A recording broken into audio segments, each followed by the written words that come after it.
second, third, no more. 145 will be reserved. If the hand is one from your buyer's number, please, sir. Okay guys, so let's go now to this video. That's beauty, guys. Lot number 90. Sweaty, 14 Jaguar. Ladies and gentlemen, we get the premium lot 176 now. What a call. 180. Retail here. Have a look, have a listen. 310,000 is a retail value. Retail for approximately 310. When we're going to go on the vehicle, guys, got to be worth 145 today. Can you believe that? It's a Jaguar at 145 grand. The retail value of almost 310. I'm on 145 today. 145, I would say. Hold on at 145, at 145,000, man, hold on. And at 145, you want to go to 145, it's got to be. At 145,000, man, on the Jaguar, so keep going. Guys, at 145, and at 145, at 145, you want to go. Hold on at 145,000, man, hold on at 145, over 140. 140, I'll take. Hey, at 140, at 140,000, man, I'll go to 140. Hold on at 140,000, man, it's got to be worth 140 any day today. At 140,000, man, hold on at 140 on the first. Hold on at 140, but at 140, hold on at 140, I'll take 135. And you can park it in your neighbor's house. Imagine that. 135. And 135,000, man, hold on at 135, going once. 135, at 135, you want to go at 135, have a look again. It's 2014 Jaguar, guys, at 135 on the second. Third, if I go at 135. 135. Let me pause the video just there guys. So as you saw, this vehicle was bought on the 29th of October, but yet it was still available for auction on November the 19th. So this says that something happened regarding this car. So one of the reasons I can think of is the person who bought the car on the 29th of October cancelled the deal, and hence the car being back. Alternatively, maybe there's other reasons which I might not know what they could be at this point in time, but the only main one that I can think of is the bidder working out of the deal.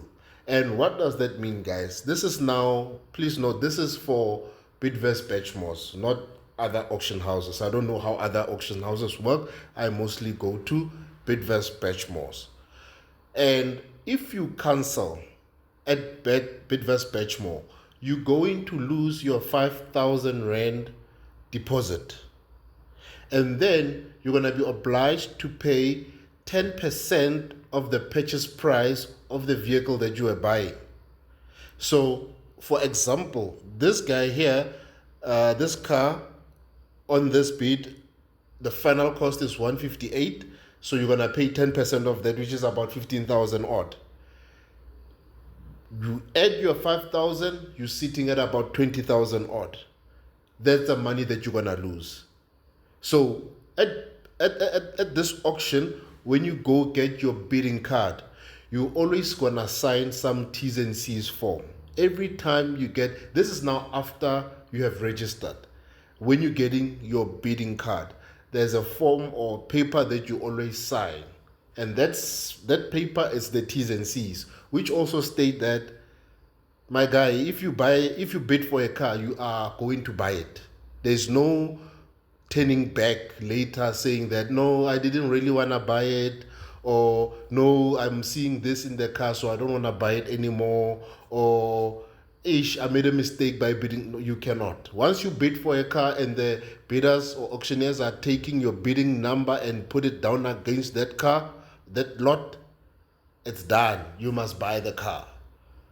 So please be wary of the fees. Some people, I think, forget about the fees, and that makes it, for me, a big reason that one would cancel a deal. For example, guys, this very car that we're looking at, like I said, I mean, if your budget is, say, 130 for the, let's say your budget is 130, right?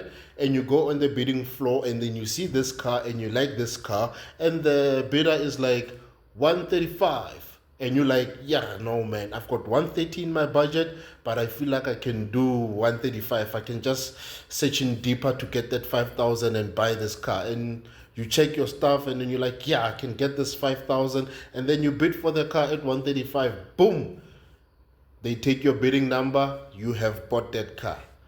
And now comes, you go maybe to the front desk and you're like, yeah, I just paid for this car, wanna pay for this car.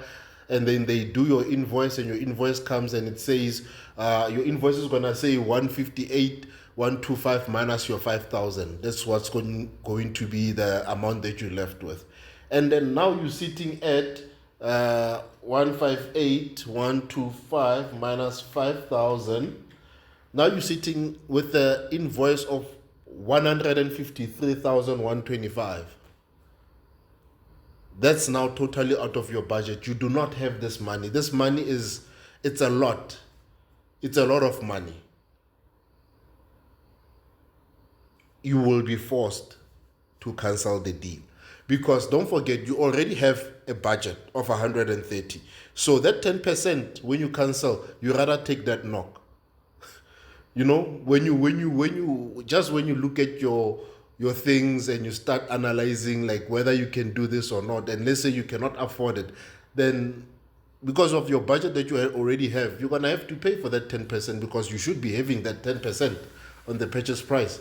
But that's what I'm saying, you're gonna lose over 20,000 in this example of a car. 15,000 becomes your 10% penalty on the purchase price plus the 5%. You're sitting at about 20,000 odd.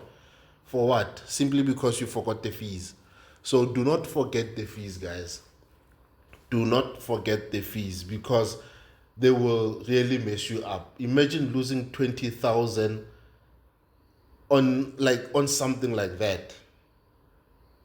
You bound to smack yourself, seriously. So do not forget the fees, guys. Do not forget your fees. And when you bid, be sure do your research on your budget.